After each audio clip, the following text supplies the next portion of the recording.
Dear YouTubers, welcome to Real Turkey channel, a real channel from Turkey that broadcasts on YouTube. You may wonder why I'm looking downwards, because I want to make sure this darn thing records. Yeah, it seems to be recording. I also received several complaints about the volume, which we had hopefully corrected this week with my production team. Today I want to talk about Turkey's capital flight and how it stunts Turkey's economic recovery as well as weaken the currency. Let me give you some figures. According to International Institute of Finance, in the month of June, countries like Turkey, called emerging markets, have attracted net $32.5 billion in hot money or financial inflows, politely speaking. What did Turkey do? Turkey lost. That is, financial investors sold both Turkish bonds and equities. A more meaningful number is the amount of hot money that escaped Turkey over the last year. That's $12 billion. Now, Turkey, as you know, is a country with chronic current account deficit problem. That's because we don't have enough savings. We want hot money. We want plenty of foreign bank loans. Most importantly, we would prefer to have foreign direct investment. That is, multinationals coming and starting greenfield projects or buying existing factories to integrate them into the global supply chains, which would increase the value added of that factory's production. Unfortunately, none of this happens as well.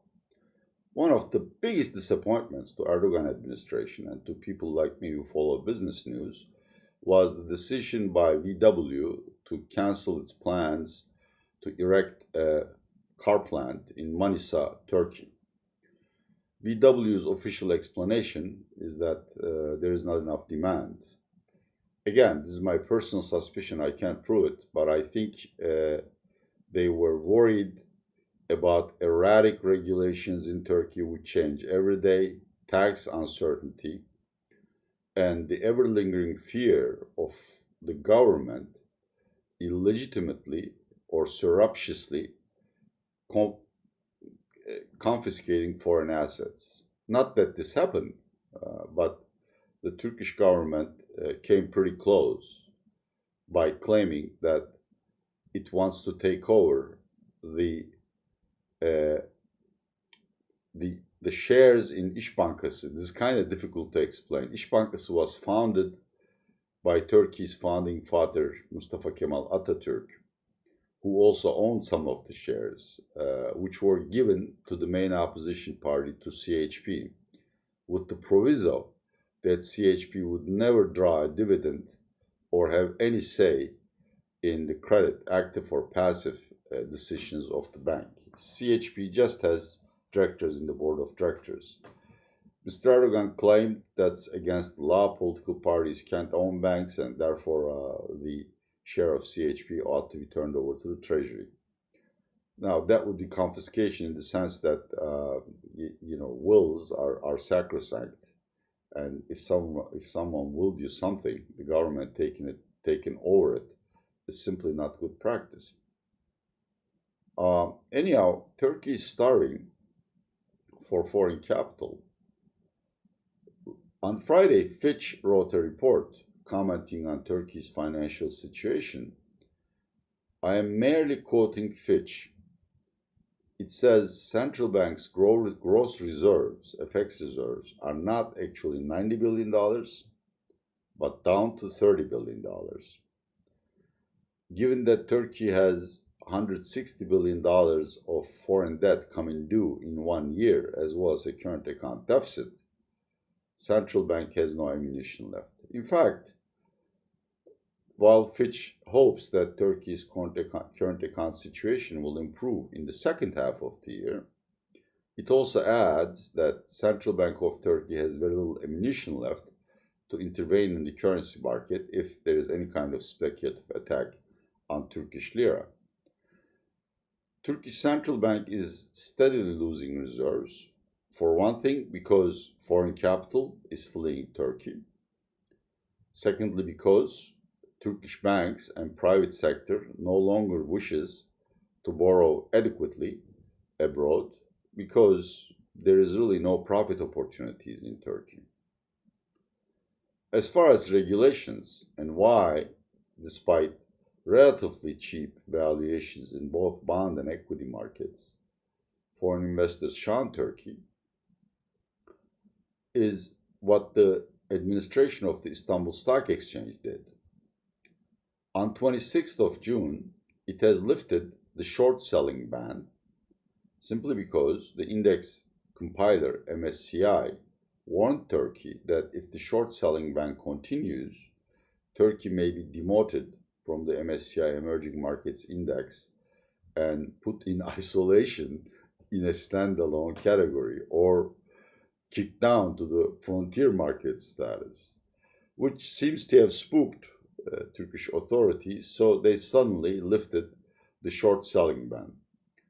2 business days after they lifted the ban, the administration of the Istanbul Stock Exchange decided to ban 6 major global institutions from operations for 1 to 6 months.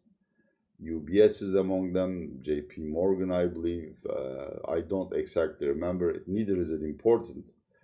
But Turkey doesn't seem to understand that such sudden and unanticipated changes in regulations introduces a chill to the investment environment. And as a result, no one really wants to invest in Turkish stock market or Turkish bond market for that matter. Now, clearly, one may argue whether hot money is good or bad for a country. Sometimes you have too much of it, and your currency exceeds its fair value, which leads to all sorts of problems. But in Turkey, it's exactly the opposite. Turkey needs all sorts of foreign capital for several reasons. First of all, as I've said, Turkey has a chronic savings shortage. A country needs to invest continuously in capacity and technology to produce more exports, to produce more output, and grow faster.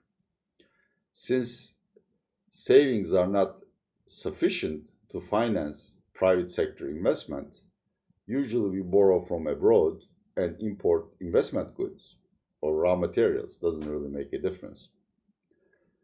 Since we cannot correct Turkey's savings deficits in a day or even a year because it depends on household behavior, which is notoriously difficult to change, and the government is in no position to tighten the belt at the budget front, given that there is huge unemployment in the country, which requires constant flow of income assistance to unemployed people, then the only solution for Turkey to manage growth, economic growth, is to borrow large sums of money from abroad or hope that foreign investors will buy our stocks, bonds, real assets, etc., etc. There is a very strong correlation between capital inflows and GDP growth 1 quarter ahead. Now that capital is fleeing Turkey, no matter how much President Erdogan and his economics team try to resuscitate the economy, it's simply not going to work out. That's because where foreign capital is missing, the need for liquidity and funds is met by central bank continuously printing money. And I'm fairly sure, even if you are not a student or scholar of economics or finance, you would know where excessive money printing goes. It either goes into inflation, which it started, or it goes into excessive consumption. That is, the supply of money exceeds the amount of goods and services an economy can produce. Therefore, you have inflation, or that money goes abroad to import the things that people demand. So, excessive money printing, first of all, probably raises inflation and current account deficit. It has another impact, and that we have seen when Fed started QE policies in 2009 and ECB followed suit, I believe, in 2012. Since then, most of the asset purchases, that is, the liquidity created by central banks expanding their balance sheets, has not gone into goods and services. It has gone into the stock market. S&P is in the midst of a historic rally, which shows no sign of ending anytime soon. And in fact, there was so much money flushing around that part of it spilled over the borders and came to emerging markets.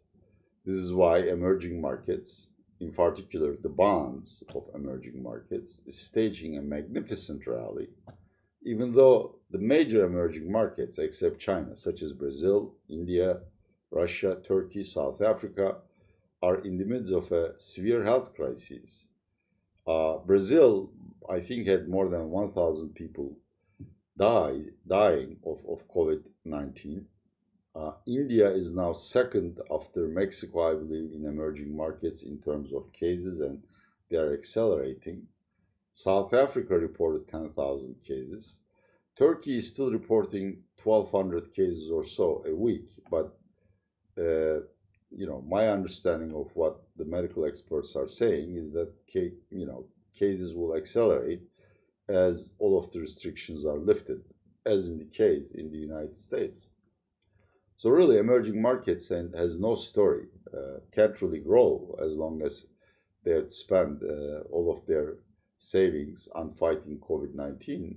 But investors don't care. They buy emerging market assets simply because there is no yield or return left in their home market. In Turkey, exactly the opposite happens. Money goes into the stock exchange, but Turkish stock exchange is much smaller than the Wall Street stock indices. Turkey doesn't have a private bond market to speak about. There are a couple of issues, but the huge credit and bond market that characterizes the American and British banking systems, capital market systems, is simply not present in Turkey. So, in the absence of large vessels for this liquidity to pour into, it goes into currency, which is also foreign currency, which is also an asset as far as households are concerned. Currently, 50% of the deposits in Turkish households, belonging both to corporates and retailers, are in terms of dollars and euros. So if central bank prints more money, some of it will go to inflation, but a good portion of it will go to acquisition of foreign assets, which obviously means the weakening of the currency. So Turkey is really at the beginning of a severe crisis.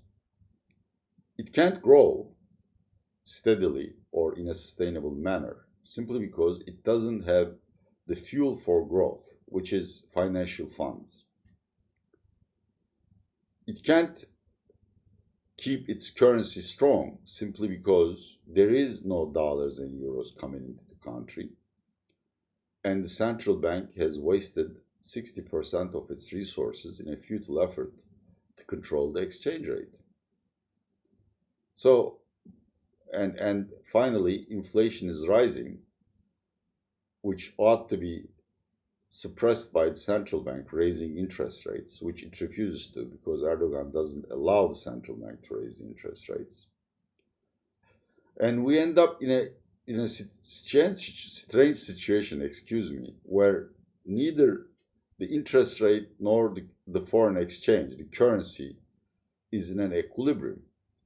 They are at artificial points in space-time from which they will move very soon. In brief, Turkey needs much higher interest rates and a much weaker currency to correct the current imbalances and prevent a balance of payments crisis. Or it could adopt structural reforms and draw in foreign capital. Unfortunately, I don't see the Turkish government doing any of these. Rate increases are blasphemy to Mr. Erdogan. Cutting expenditures are impossible while there are millions of unemployed who need income assistance. And of course, you can't let the currency go because Turks would follow the rising currency by buying more. And any 10% decrease in the value of the Turkish lira versus dollar adds 2% to CPI inflation. So we're in a typical situation of damned if we do, damned if we don't. There are two solutions or paths for Turkey. A, the government will change policies. The simplest thing it can do is to raise interest rates, say by 400, 500 basis points. B, it will simply stand by and watch what's happening. And in September, when Turkish banks and companies start paying off their foreign loans, and when the current account deficit reaches its annual maximum at around $30-35 billion, Turkey will develop a severe currency shortage, which means no matter what central bank does, the currency will tumble, probably tumble to the tune of at least 10, possibly 20%, judging from past experiences. And that would cause a huge inflationary boom and kill economic growth. Well, I don't know if anyone in Ankara is watching this video. Of course, being an opposition economist, whatever that means, they won't listen to me, but perhaps they can take notes and ask their economists how they intend to overcome the dilemma that I've just described. In the meantime, of course, Turkey is what we call in a saddle point equilibrium, which is unstable and could change at any points to the detriment of anyone who has invested money in Turkey. Well, thank you very much for listening to another broadcast of Real Turkey Channel presented by Atilla Yeşilada with a new background and new lighting. The content hasn't improved. I hope you liked this enough to share it with your friends and enemies, or send it as a wedding gift or a Christmas gift, and continue watching our videos. This is Atilla Yeşilada saying goodbye from Istanbul, Turkey.